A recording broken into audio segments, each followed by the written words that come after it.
Kun sagantaa BBC Afaan Oromooti. Nu waliin tura.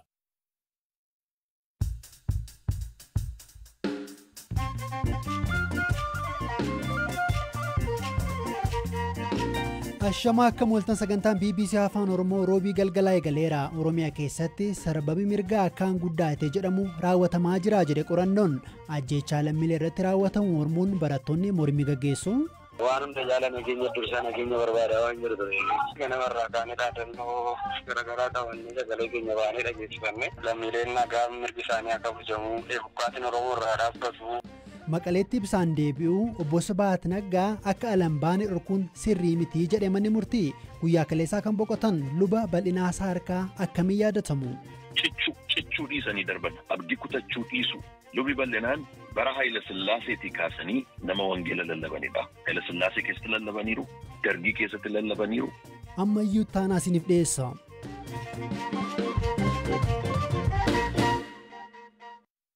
Naannoo Oromiyaa keessatti sarbabii mirgaa akkaan guddaatee jedhamu raawwatamaa jira jedhe Koomishiniin Mirga Namoomaa Itoophiyaa qorannoo baatiiwwan jaaf taasisee har'a ifa godheen akka jedhetti eegaa adoolessa waggaa darbee hanga ammaa lammiileen dhibba hedduun lakkaa'aman hidhattootaan ajjeefamuu ibse. Ajjechaa murtii malee haleellaan qilleensaa hidhattoota irratti xiyyeeffatanii fi kaan lammiilee nagaa irratti miidhaa guddaa dhaqqabsiisaa jiraachuus ibseera. Haleellaan sabaa fi ilaalcha siyaasaa bu'uureffate dhaqqabuu daandii fi tajaajilonni bu'uuraa adda ciccituu 100,000 kan lakkaa'aman buqqa'uu fi deeggarsa namoomaas dhabuu ibse. Bakkeewwan walitti bu'iinsa raawwatanis badiinis dabaluu ibseera. Kunneenis tarkaanfii hatattamaa mootummaa federaalaa kan barbaadu akka ta'e himeera. Tibbana godinoota Wallagga Ba'aa fi Horroo Guduruutti ajjeechaa fi buqqaatiin hidhattooti Amaaraatti himataman raawwatamaa tureera. Dhalattooti Amaaraa immoo hidhattoota waboo kan mootummaan shane jedhu himatu. Godina Shawaa Bahaa aanaa Boosat ganda Buttaa'u Kulee jedhamutti hidhattooti Amaaraa torban darbee haleellaa raawwataniin lubbuun darbuu fi saamichi raawwatamuu jiraattoti himaniiru. Jiraattuun aanichaa BBC'n gaafate durbiin ishee rasaasaan madaa'ee hospitaala ciisanii akka jiran hirphaa gammachuutti himte. Baadiyyaa turanii maatii bira dhaqee yeroo makaraa sassaaban waan ta'eef waa hojjetuuf dhaqee achitti rukutame rasaasaan rukutame bakka lama rukutanii tokko lukarraa tokko garaarra dha'ame namni wajjin jiru immoo du'eera.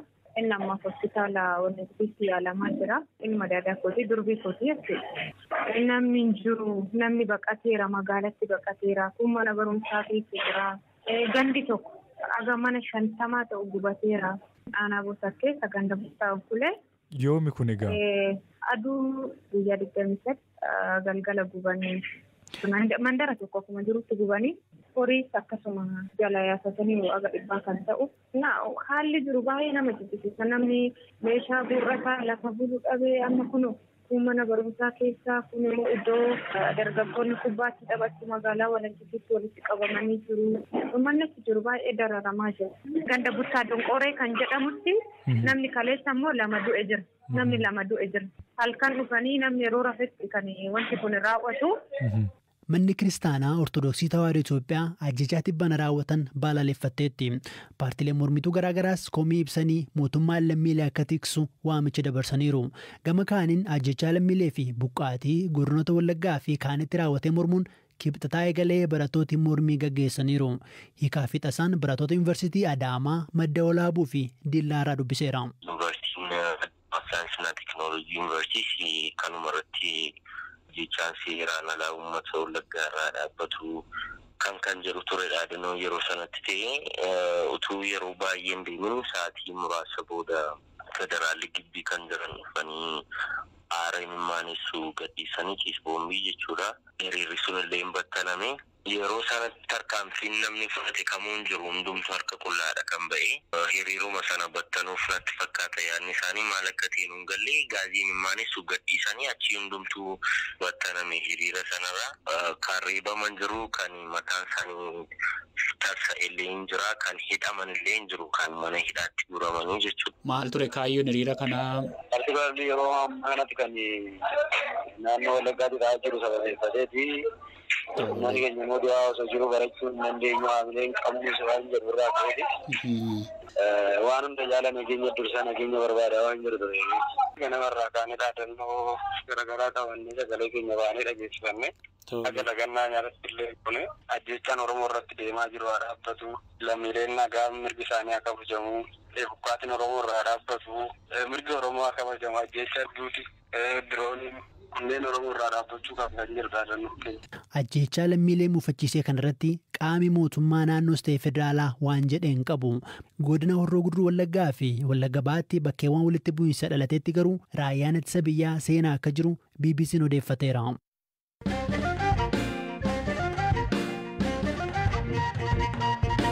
Magaalaan Maqalee waggaa tokko booda tajaajila ibsaa argatte. Waggaa darbee eega waraanni federaalaa bahee booda tajaajilli cite.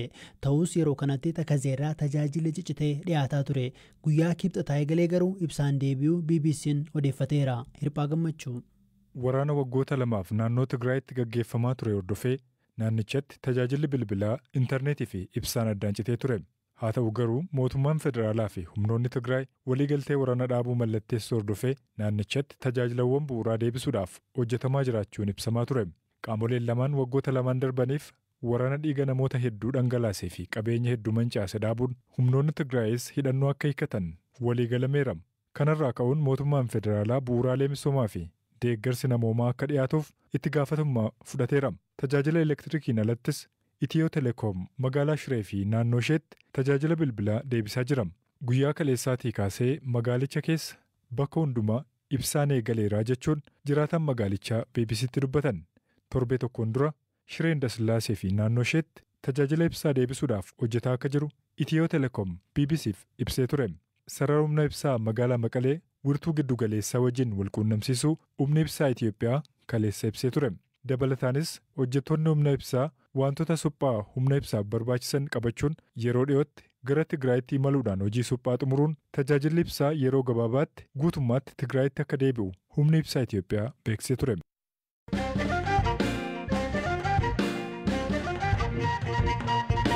Qondaalli gameessi TPLF obbo Sibaat Naggaa yaala fayyaa kan arganne poolisii federaalaan dhorkamuun sirrii miti jechuun manni murtii murteesse. Namni siyaasaa kun waggaa dura himati isaanii adda citee kan hiikaman. Obbo Sibaat hagayee darbee ture erga dhorkaman booda mana murtii olaanaa federaalaatti kan himatanii. Abukaatoon isaanii obbo Taaddala Gabramadan ministeerri haqaa imala isaanii akka hin dhorkine mana murtiitti ibseeraa jedhaniiru. Poolisiin federaalaa garuu sababa dhorkeen ibsine jechuun BBC'tti himan. عام 15 قلتش أنا 14 عام تمرت كاب عدي لاب بحكمنا مخنات لاب كينيا نيروبي waggaa darbee adoolessa 15 sanada hunda guuttatanii yaala argachuuf gara Keeniyaa magaalaa Naayiroobii deemuuf yaadanii turan. Biyya keessatti yaalamuu akka hin dandeenye boordiin mana yaalaa ragaa kenne qabataniiru. Yaala argachuufis beellama qabatanii turan. Haa ta'u malee immigireeshiniin isaan deebise. Yeroo isaan deebisus poolisiin federaalaa akka hin baane naajajeera jechuun itti hime. Dhimma kana furuuf yaallus ta'uu dinnaan poolisii federaalaa ministeera haqaa fi immigireeshinii irratti himata banne. Murteen har'a kenname poolisiin federaalaa obbo Sibaat ala bahanii akka hin yaalamne dhorkamuun sirrii miti kan jedhudha. Poolisiin federaalaa dhorkuu hin danda'u jedheera manni murtii.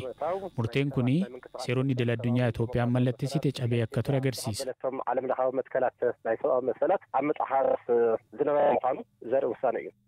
Abukaatoon obbo Sibaat Naggaa namni siyaasaa kun wallaansa hatattamaa akka isaan barbaachisuu fi yaalichi immoo biyya keessa akka hin jirre BBC'tti himan.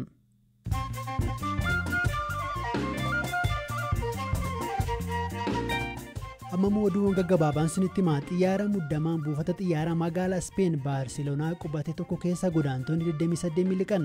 Xiyyaara kan qubate dubartiin ulfii xiyyaara Moorokoorraa gara Tarkiitti balali'aa ture keessa turte akka waan ciniinsuun qabee erga fakkeessitee boodadha. Godaantota kana keessaa gartokkeen yoo miliqan kaan immoo to'atamuu poolisiin biyyatti himeera.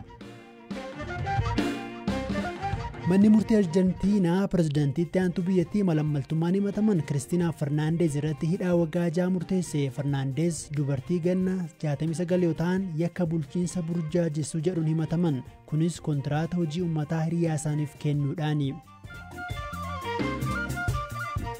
Bulchiinsi Taalibaan erga Afgaanistaan bulchuu eegalee hawaasa duratti yeroo jalqabaaf nama fannise ajjeese. Dubbimaan Taalibaan nama ajjechaa raawwachuu amaneera jedhan tokko namoota isteediyeemii ispoortiitti walitti qaban duratti fannisanii ajjeesuu himaniiru.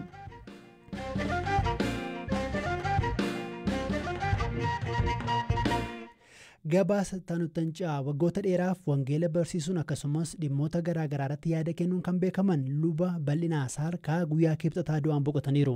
Lubii waggaa 60 oliif tajaajilan kun hiyyummaan kennaa waaqa kan taane namni hojjetee jijjiiramuu akka qabu irratti dubbachuun beekamu. Lubii boojii dirmajiitti dhalatan kun mul'ata waa'ee guddinaa fi bu'aa ba'ii Itoophiyaa keessa dabartu waaqayyoorraa dhagaa akka turan ibsuun kitaabas barreessaniiru. Lubii Dr. Gammachiis Dastaa nama luba bal'inaa saarkaatti dhiyeenyaan beekanidha. Waa'ee isaanii maal beektu jedhee gaafadheera. Luba bal'inaa saarkaa kallattii baay'eedhaan nan beekaa. Tokkoffaa akka abbaatti, akka gorsaatti, akka raajiitti, akka barsiisaatti nan beekaa. Gootammoo jaalala waaqaa, jaalala biyyaa, jaalala sabaa, jaalala hojii nama qabanidha. Bara jireenya isaanii utuu waan tokko of hin qusatin nama hojjetanii darbanidha. Namna dhaloonni kun waan baay'ee irraa barachuu danda'u. Argitee baay'ee nama kallattii baay'eedhaan of mul'isanidha. Namoonni tokko tokko gartokkee jireenya isaanii gara hafuuraatti luucceffatanii hafuuruma keessa namoota badanidha. Namoonni tokko tokko immoo gara hawaasummaa, gara siyaasaa, gara biyya lafaatti namoota luucceffatanidha.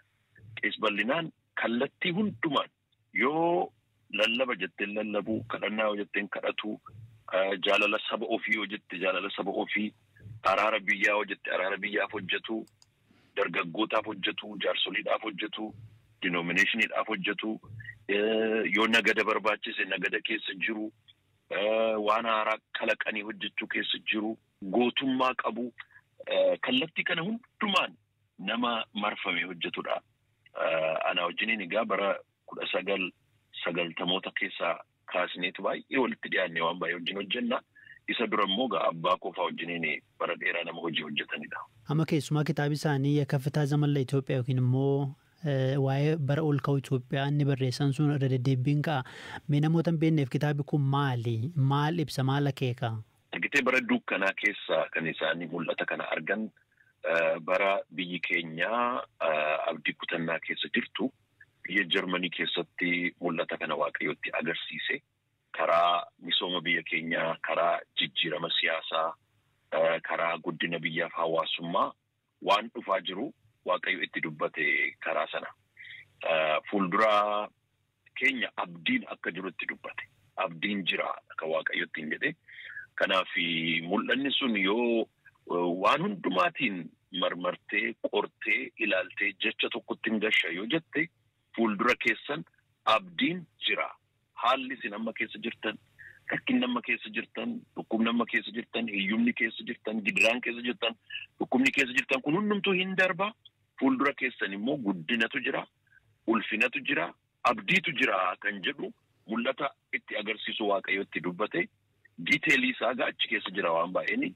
More than the detail, the salient point isa jennutu barbaachisaadha. Innis immoo abdiin jira kan jedhudha.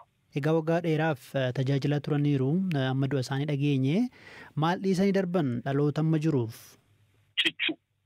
Cichuu dhiisanii darban, abdii kutachuu dhiisu. Lubi bal'inaan bara Haayila Sillaaseetii kaasanii nama wangeela lallabanidha. Haayila Sillaasee keessatti lallabaniiru, Dargii keessatti lallabaniiru, bara Ihaadeeg keessatti lallabaniiru, bara kana keessatti lallabaniiru, hidhamaniiru, ari'atamaniiru, jibbamaniiru. Kana keessatti dhaloonni maalirraa bara haala laaltee otoo hin taane waaqa laaltee deemu. Haala laalanii deemuun yeroo hundumaa jijjiirama baraa wajjiniin si fudhatee deema lolaan. Waaqa laaltee yoo hin deemta ta'e garuu baraa wajjiniin, haala wajjiniin, qilleensaa wajjiniin hin fudhatamtu. Bara qaxxaamurteetu darbita. Kanaaf qees bal'inaan bara jireenya isaanii nama haala laalee hin deemne garuu nama waaqa laalee deemedha jedheen fudhadha. Dr. Gammachiis waa'ee luba bal'inaa saarkaa kan nutti himan ture. Dhaggeeffattoota keenya sagantaan BBC Afaan Oromoo roobii galgalaa xumurameera. Odeeffannoon dabalataaf gara fuula Feesbuukii fi weebsaayitii keenya bbcafaanoroomoo.com mil'achuu dandeessu. Sagantaa kana kan isiniif qopheesse Hirphaa Gammachuudha. Ammayyuu taanaan isiniif dhiyeesse boroo walitti deebinaa halkan gaarii.